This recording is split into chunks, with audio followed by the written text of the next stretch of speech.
Querido Deus, muito obrigado, Pai. Que especial é poder estar aqui com meus irmãos, ver a igreja cheia, os nossos amigos do Campo Limpo. Sem dúvidas, Pai, é tão maravilhoso pensar no Reino, numa cidade tão grande como São Paulo, e a gente ter conexões assim, e pensar no retiro de solteiros que foi falado, e ver os irmãos dando passos nesse sentido para praticar, né, o que foi aprendido, Deus, e viver, e termos a firmeza para poder decidir e sustentar as decisões que o Teu Espírito está nos ajudando a ter. Ajuda a gente, Pai, a conseguir refletir cada vez mais, que como o Geroaldo comentou aqui, que a gente possa imitar o Campo Limpo e ser também uma igreja que agrega, que cresce ainda mais, que deseja estar mais com as pessoas. Sem dúvida, a gente tem muito para aprender uns com os outros e ajuda a gente a não falhar, Pai, nisso, mas a confiar, Deus, a entregar o coração a Ti, a deixar o Teu Espírito nos conduzir, a deixar Jesus, de fato, ser o Rei das nossas vidas, Pai. Sei que a batalha ela é intensa, a carne e o Espírito lutam ferozmente, mas graças ao Senhor, o Teu Espírito é forte, o Teu Espírito anseia, o Teu Espírito grita em nossos corações, e é isso que eu te peço, Pai, que Ele grite aos nossos ouvidos hoje. Estejamos atentos, Pai, para ouvir, apesar do grito. Eu sei que a palavra do Senhor, ela é maravilhosa, ela é suave, ela toca o coração, ela toca a alma. E ajuda a gente a estar muito atento ao que o Senhor quer falar e continuar falando, na verdade, com a gente hoje. Usa-me e Teu Espírito fale por meio de mim e que saiamos daqui ainda mais encorajados e animados para colocar o Teu reino em primeiro lugar, Deus. É isso que eu te oro, te agradeço, em nome do Teu Filho de Jesus. Amém. Amém, irmãos. Eu queria convidar vocês para irem lá em Mateus, capítulo 5, versículo 10. A gente vai ler o versículo 10 e a gente depois vai para o 17. Versículo 17, né? Mas aqui, Mateus 5, versículo 10, a gente vê Jesus falando no Sermão do Monte, o famoso Sermão do Monte. E aqui no começo, Sermão do Monte, Jesus ele até abre com as bem-aventuranças, né? A última das bem-aventuranças é esse versículo 10 aqui que diz: bem-aventurados os perseguidos por causa da justiça, pois deles é o reino dos céus. Jesus, diante de várias coisas da bem-aventurança, ele destaca a justiça aqui. Ele está falando que bem-aventurados é você se você for perseguido por causa da justiça, porque o reino dos céus é seu. Agora eu quero pular com você, lá no versículo 17, para a gente ler do 17 ao 20.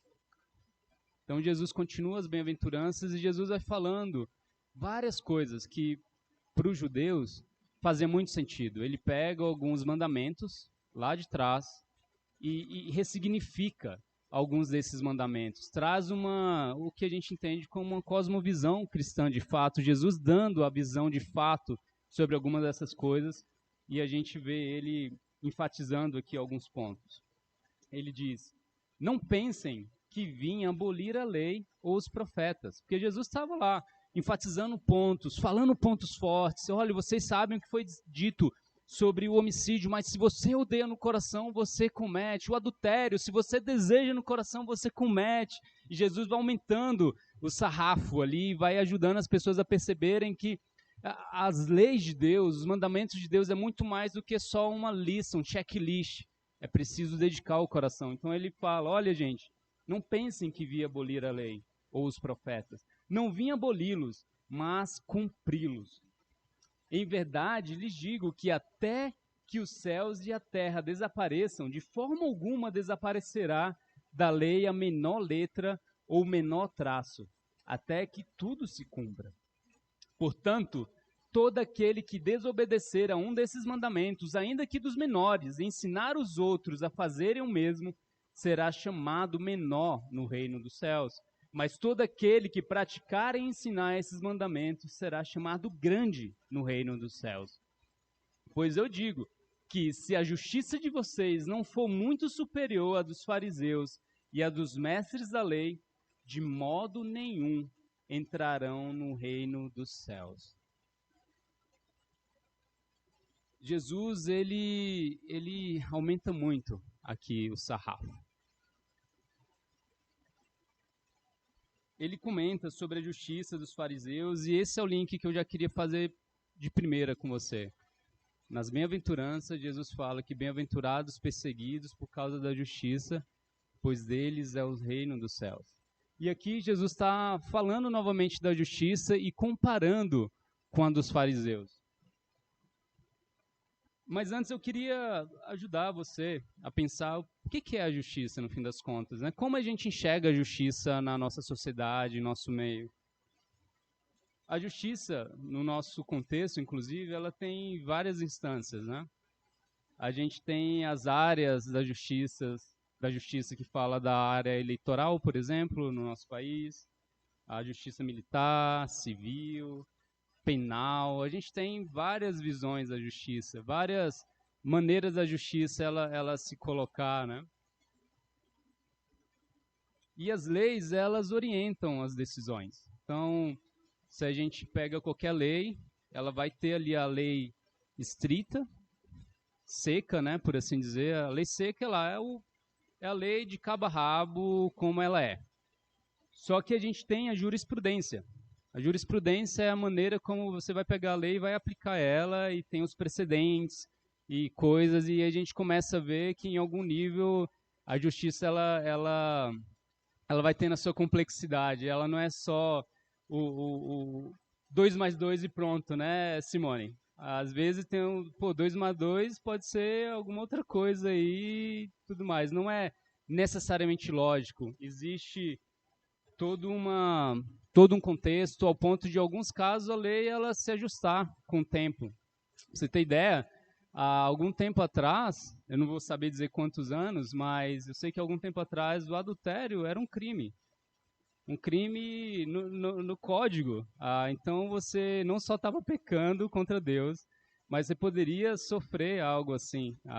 Só que com o tempo, e aí por várias razões, hoje não é, apesar de que com certeza continua um pecado e deveria ser muito levado a sério por mim e por você como cristão. E o que a gente vê, então, quando Jesus quer falar, talvez você pense, poxa, o que Jesus quer falar sobre justiça, então, afinal de contas? Ele fala os perseguidos por causa da justiça, tem o reino dos céus. E ele, para enfatizar ainda mais esse ponto, ele coloca uma figura muito importante naquele contexto, os fariseus. Ele coloca em jogo a justiça dos fariseus. Eu não sei você, mas às vezes que eu já li essa escritura, eu ficava pensando comigo mesmo, uau, o que é ser muito superior a um fariseu? Porque quando eu penso no fariseu, com a minha... tentando imaginar as coisas, eu penso em alguém talvez exemplar, religiosamente falando. Alguém que tinha pompa, né? Que tinha peso. E quando Jesus fala, você precisa ser muito superior, a minha cabeça limitada tende a pensar, poxa, então, de repente eu preciso, não sei, ser mais ainda, ser mais respeitoso do que esses caras eram. De repente, o que Jesus quer falar? Mas, antes da gente continuar falando um pouco sobre isso, eu quero te ajudar a pensar, poxa, o que era um fariseu de fato? O fariseu, ele era considerado, digamos assim, a linhagem farisaica era considerada uma seita no contexto judaico. Tinha os fariseus e tinha os saduceus até. Mas o fariseu, nesse contexto, ele era a principal liderança da sinagoga. Eles tinham, sim, esse peso, mas eles tinham uma responsabilidade muito grande. As pessoas viam nos fariseus um modelo a ser seguido. Eles não eram só religiosos, eles eram políticos também. Eles exerciam toda uma influência política naquele contexto. Os fariseus, eles tinham uma coisa que eu poderia chamar de... eles ostentavam uma questão quase como uma santidade exterior. Eu fico pensando assim, poxa, quem eu poderia assimilar um fariseu nesse sentido, não necessariamente fariseu de fato, mas que poderia ser uma figura como um fariseu.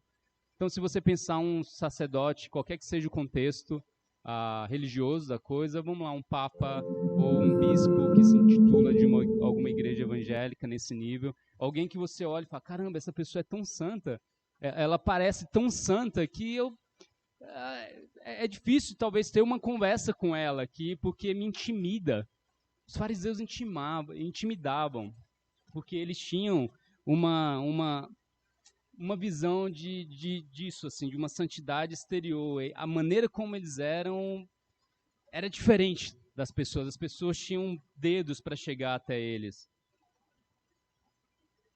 Além de tudo, os fariseus eles tinham algo muito forte, que além de tentarem ser zelosos com a lei como era ela, a lei seca, por assim dizer, eles defendiam muito a importância da tradição oral, do que foi dito por Moisés e no decorrer da história, além dos mandamentos que a Bíblia já trazia. Bacana. Esses eram os fariseus. Por outro lado, a gente tem o conceito da justiça. O conceito da justiça é basicamente definir o que é justo e correto num contexto social. É o princípio básico que nos mantém, como eu falei, a gente tem várias visões de justiça no nosso contexto hoje para direcionar, guiar vários pontos. Só que quando a gente pega os fariseus, o conceito de justiça, a gente vê Jesus ele se preocupando com algo muito importante, que é como os fariseus olhavam, como era a ótica da justiça na visão deles. E aí é onde entra o que Jesus vem falar aqui. Se você não for muito superior a dos fariseus e a dos mestres da lei, de modo nenhum você entrará no reino de Deus. Jesus fala de uma justiça, irmãos, superior. Uma justiça que é orientada pela perspectiva de Deus e não pela perspectiva de alguém especificamente. Por quê? Porque a justiça de Deus ela tem um foco. E o foco é exatamente isso aqui que ele termina falando no versículo. O reino dos céus. Foi o que Jesus falou nas bem-aventuranças. Bem-aventurados que são perseguidos por causa da justiça, porque deles é o reino dos céus. Tá bom, Pedro, entendi aqui os pontos, entendi a justiça, o conceito, a maneira como os fariseus eles acabavam vivendo, entendendo, etc. e tal. Mas eu convido você a irmos lá agora em Marcos 7 para ver na prática como é que a Bíblia ela coloca em xeque essas duas visões de justiça. E não à toa Jesus ele abre aqui um caminho. Eu fico imaginando, sabe, irmãos, Jesus falando sobre isso. Jesus estava no começo do ministério dele. Os discípulos dele eram judeus.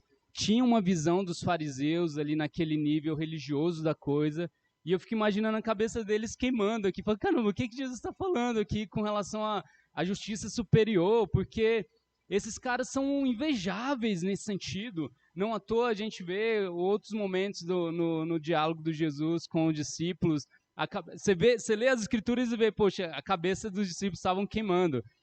Por exemplo, naquele contexto do rico, quando Jesus fala é mais fácil um camelo passar pelo fundo de uma agulha do que o rico entrar no reino dos céus, na cabeça dos judeus, fala que o rico é abençoado. Como assim, Jesus? É difícil porque é quase que como esse cara, por ser rico, ele já está um passo à frente, e você está falando que é mais difícil, e a riqueza é uma das coisas que a gente valoriza tanto na nossa cultura, e queimava a cabeça ao ponto de falar, eu vou ficar atento agora. E aí, logo depois, em algum momento, está Jesus com Zaqueu, um cara rico, entrando na casa de Zaqueu. Ele, opa, peraí, então não é o jovem rico, Jesus falando para vender tudo. E ele fala, peraí, mas não é um negócio tão lógico assim, né? Rico vende tudo porque você não vai para o reino dos céus. Não era isso, eles perceberam. Da mesma forma, a gente está falando de algo aqui nesse sentido. Jesus deu o ponto, precisa ser superior aos fariseus. Eu fico imaginando os discípulos.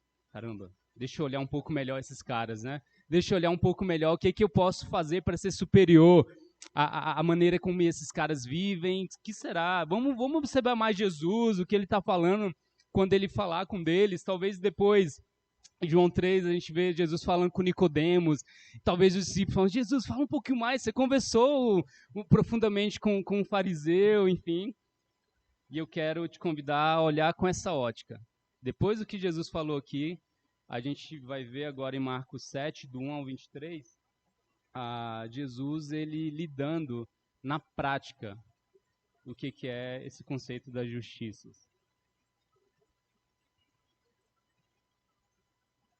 A Bíblia diz assim: os fariseus e alguns dos mestres da lei, vindo de Jerusalém, reuniram-se a Jesus e viram alguns dos seus discípulos comerem com as mãos impuras, isto é, por lavar.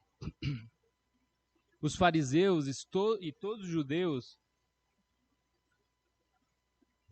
os fariseus e todos os judeus não comem sem lavar as mãos cerimonialmente, apegando-se assim à tradição dos líderes religiosos. Quando chegam da rua, não comem sem antes se lavarem, e observam muitas outras tradições, tais como lavar de copos, jarros e vasilhas de metal. Tá vendo aqui, amor? Por isso que eu não lavo muitas as vasilhas e tal. Eu não quero ser fariseu. Tava procurando esse ponto, cara. Obrigado, Deus. Por favor, irmão, não façam isso, tá? É só brincadeira. Se arrependa se você não lava a louça com frequência, como eu preciso me arrepender. Então, os fariseus e os mestres da lei perguntaram a Jesus: por que os seus discípulos não vivem de acordo com a tradição dos líderes religiosos, em vez de comerem um alimento com as mãos impuras?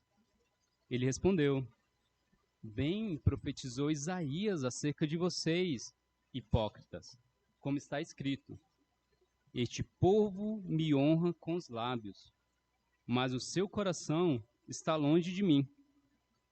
Em vão me adoram. Seus ensinamentos não passam de regras ensinadas por homens. Vocês negligenciam os mandamentos de Deus e se apegam à tradição de homens.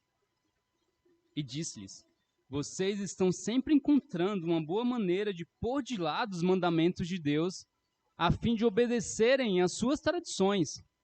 Pois Moisés disse: honra teu pai e tua mãe, e quem amaldiçoar seu pai ou sua mãe terá que ser executado. Mas vocês afirmam que, se alguém disser a seu pai ou a sua mãe, qualquer ajuda que eu poderia te dar e poderia receber de minha corbã, isto é, uma oferta dedicada a Deus, vocês o desobrigam de qualquer dever para com seu pai e com sua mãe. Assim vocês anulam a palavra de Deus por meio da tradição que vocês mesmos transmitiram e fazem muitas outras coisas como essa. Jesus chamou novamente a multidão para junto de si e disse: ouçam-me todos e entendam isto. Não há nada fora do homem que nele entrando possa torná-lo impuro. Ao contrário, o que sai do homem é que o torna impuro. Se alguém tem ouvidos para ouvir, ouça. Depois de deixar a multidão e entrar em casa, os discípulos lhe pediram explicação da parábola. Será que vocês também não conseguem entender? Perguntou-lhes Jesus. Não percebem que nada que entra no homem pode torná-lo impuro?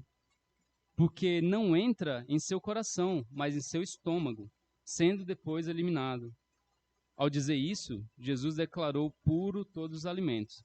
E continuou: o que sai do homem é que o torna impuro, pois do interior do coração dos homens vêm os maus pensamentos, as imoralidades sexuais, os roubos, os homicídios, os adultérios, as cobiças, as maldades, o engano, a devassidão, a inveja, a calúnia, a arrogância e a insensatez. Todos esses males vêm de dentro e tornam o homem impuro.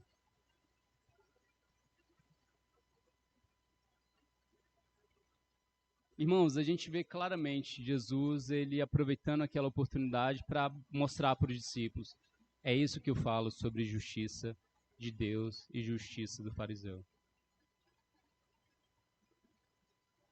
E a justiça de Deus é muito clara aos olhos de Jesus. Ela requer prática.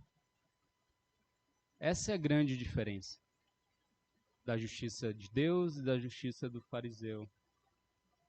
Sabe, irmãos, por muitos momentos eu pensei, e a gente, se eu perguntasse para você, talvez sairia essa resposta. Poxa, o que vem na sua mente quando você pensa no fariseu? Talvez viria hipócrita, porque Jesus fala isso com muita força aqui. E por alguns momentos, eu já peguei pensando, e eu acredito que em algum nível é isso sim. A gente precisa tomar muito cuidado para nós, como cristãos, que estamos aqui na igreja todo domingo, que a gente se reúne, que a gente vive a religião que Deus nos chama. Claro que a gente também entende que a nossa religião, o conceito de religião, ela é muito maior do que banalizado como é. A gente entende que vem lá do latim religare, significa ligação com Deus, relacionamento com Deus. Sei que você acredita nisso e você tenta viver nisso, mas existe sim uma tentação minha e sua de vivermos uma vida religiosa no sentido de que eu já faço. Eu tenho um checklist que eu faço algumas coisas e isso de alguma forma vai fazendo a gente com o tempo se sentir mais santos do que outros, se sentir mais merecedor e coisas assim. Mas estudando e parando para pensar um pouco nessa aula de hoje, eu vejo que eu e você podemos ser fariseus no nível ainda mais sutil. Talvez você não vai ser nem um pouco parecido com isso que eu estou falando. Não, eu vou todo domingo, eu faço isso e faço aquilo e lá. Mas talvez você tenha hoje um conceito tão elevado sobre sua própria opinião que Deus ele não está reinando na sua vida. Talvez você até seja alguém, aos olhos de alguns, humilde, mas a sua humildade não passa de falsa humildade. E no seu relacionamento com Deus, que deveria ser um relacionamento individual com Deus, na verdade não existe. Tem sido da boca para fora. O grande ponto, irmãos, para que eu e você tomemos muito cuidado com essa possibilidade de sermos fariseus, de vivermos essa justiça farisaica, é parar para pensar que desculpas hoje eu tenho dado para não obedecer ao que Deus espera de mim. Aqui em Marcos 7, a gente vê Jesus lidando com isso lá no começo, como a gente leu. Os fariseus, a Bíblia era muito clara, né? O mandamento era muito claro: honra teu pai e tua mãe. O que isso significa na prática? Principalmente naquele contexto em que não havia previdência social. Amigão, é você sustentar financeiramente seu pai e sua mãe. Só que não é só isso. É você dar o apoio, dar ajuda, cuidar e ir além. Mas como é que os fariseus olharam e, peraí, a lei seca fala o quê? Honra teu pai e tua mãe, tá bom. Mas vamos pensar um pouquinho, qual é a lógica? Poxa, se eu honro o pai e minha mãe, é honrar a Deus em algum nível, eu vou fazer melhor. Eu vou ofertar diretamente a Deus o que eu poderia ajudar os meus pais, e eu vou estar atingindo ainda mais esse foco de Deus. E aí eles estavam falando que é Corban. E ele fala, uma oferta especial para Deus. O que eu poderia ajudar meu pai e minha mãe é Corban. Estou ofertando especialmente para Deus. E Jesus pega esse caso e fala, você, por meio de uma tradição que pode parecer muito santa, inclusive, pode parecer que faz muito sentido, você está anulando a palavra de Deus. No fundo, irmãos, o que quer dizer? Não adianta nada eu e você saber sobre moralidade sexual e acabar vivendo nela. Eu e você entender muito bem sobre a idolatria, entender que hoje no nosso mundo existem deuses gritando, tal como existia lá no antigamente, só que de forma muito mais sutil. Não tem necessariamente uma imagem escancarada na sua frente e tudo mais, mas existe várias outras distrações, a mídia, as redes sociais, relacionamentos, coisas que sei que mexem conosco, somos vulneráveis e que estão fazendo eu e você nos prostrarmos diante deles e sem perceber a gente está adorando outras coisas e não a Deus. Não adianta nada a gente saber profundamente sobre isso e até explicar para alguém, biblicamente falando, que ela precisa tomar cuidado com a idolatria, porque é um dos pecados que estão em várias listas, se estamos idolatrando, se a gente está se deixando outras coisas assumirem o lugar de Deus na nossa vida, ou sobre a mentira e falar, e se no trabalho, numa pequena pressão, você está falando, caramba, talvez eu perca meu emprego se eu não minto. Não adianta nada, irmãos, saber tudo isso, se eu e você não estivermos praticando. O que eu quero dizer é que não basta só parecer um cristão, é preciso viver como um cristão.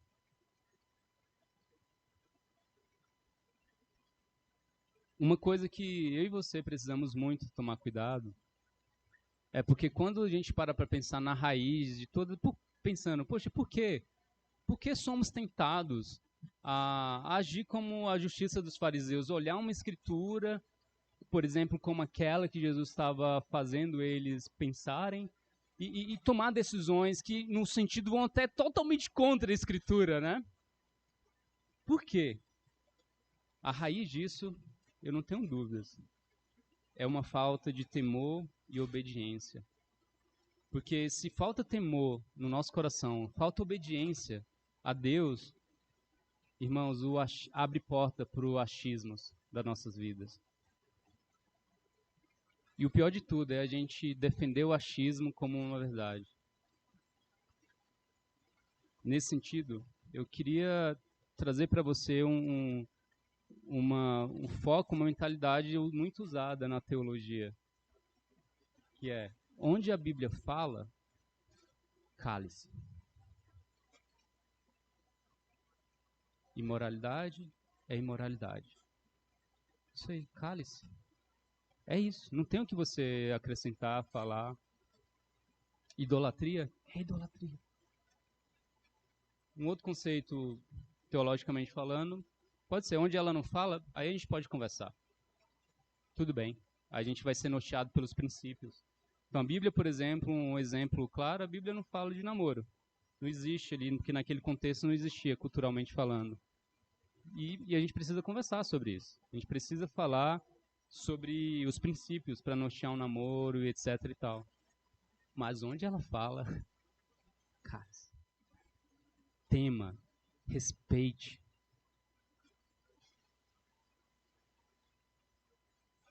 Pecado é pecado, o certo é o certo, o sim é sim, o não é não. Sabe, irmãos, eu vejo a gente tem baixado o padrão. Recentemente eu tive uma experiência e eu já falei isso algumas vezes. Eu trabalho num contexto onde as palavras elas são ditas sem pudor nenhum. É palavrão, é várias coisas assim. E é muito difícil você se manter puro. Ao passo que é muito fácil também a gente ter aquela outra face do farisaísmo, né? Que é, não, eu não falo coisas assim, e olha que coisa feia, você não pode falar, e quando menos espera, talvez a minha vida, o meu casamento tá indo por água abaixo. Mas eu tô mantendo uma postura de, não falo coisas assim e tal. Sem dúvidas, existe esse ponto. Só que também existe outro ponto que é eu falar, cara, tudo bem, qual o problema de um palavrãozinho de vez em quando?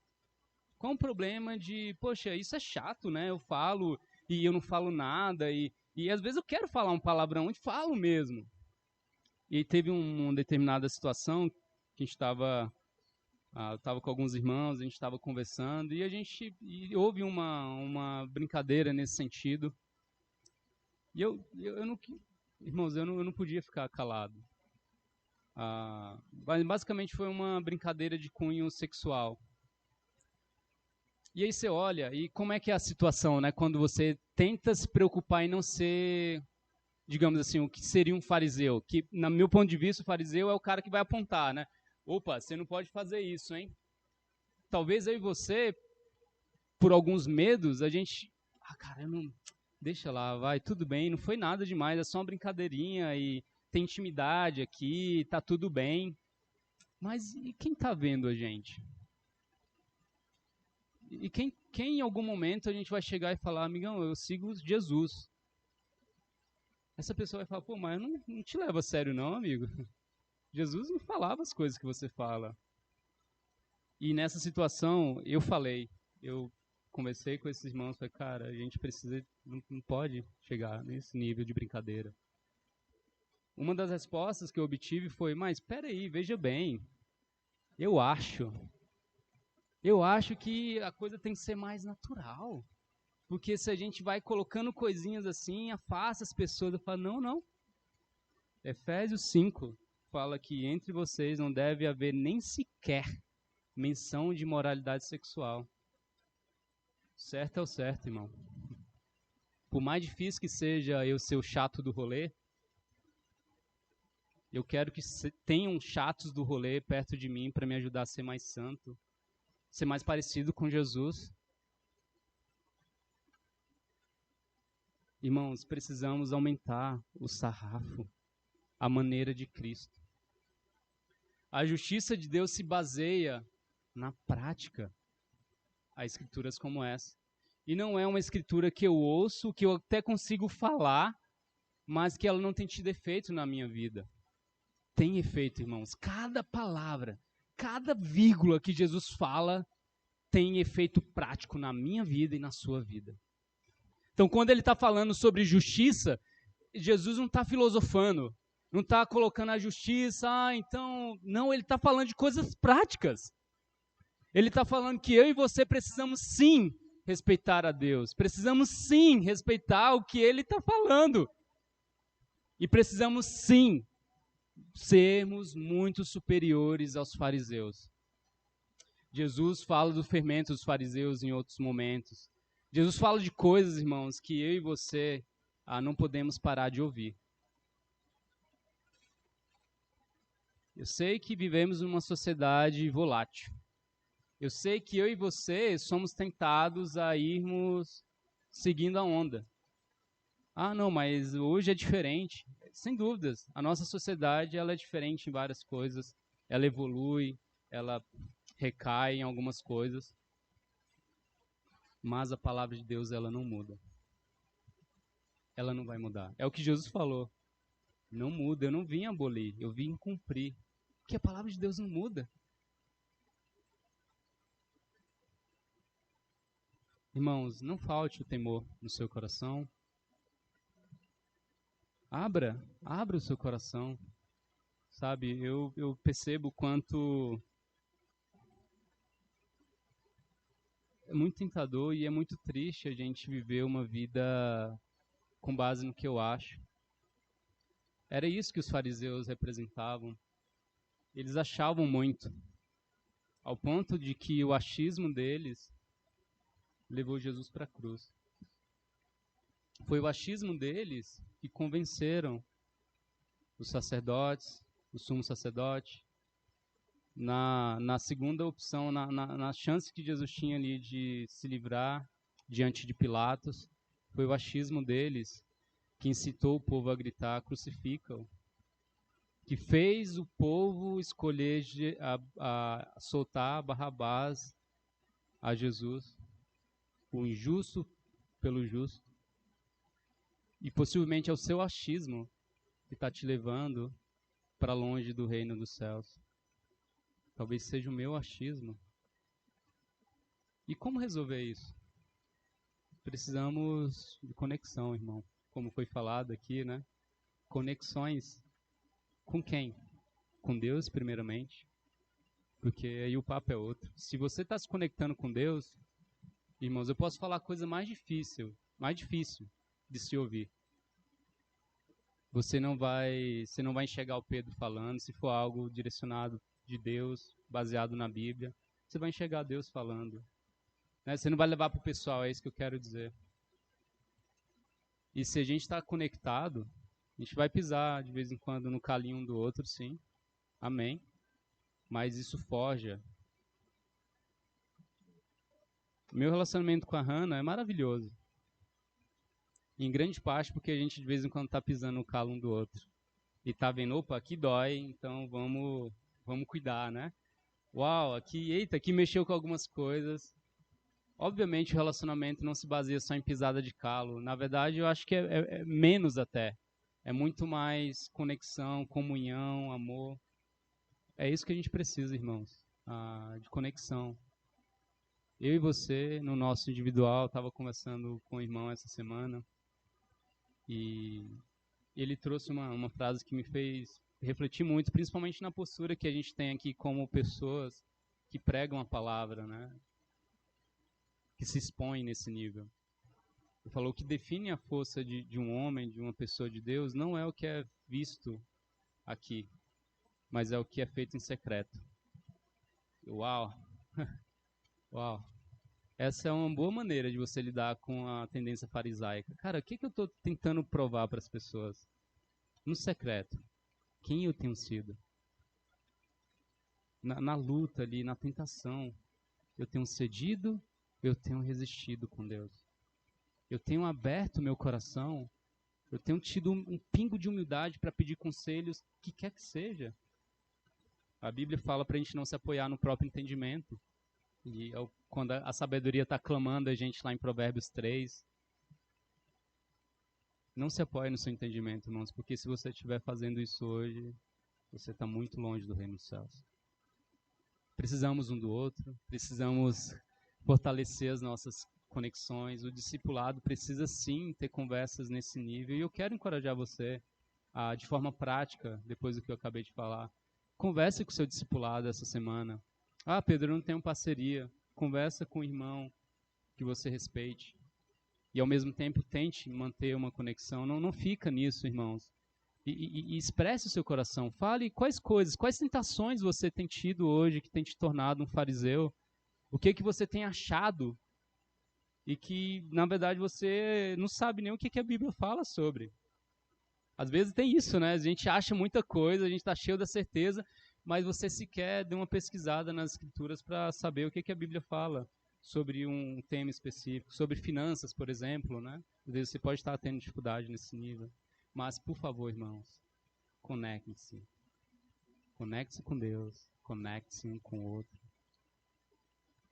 Esse é o arroz com feijão que não vai falhar nunca. Nunca vai falhar, porque a igreja vai responder. Amém? Então, encorajo você, lembra disso. Justiça superior. Não se trata só do que eu pareço ser. Eu e você precisamos ser de fato cristãos.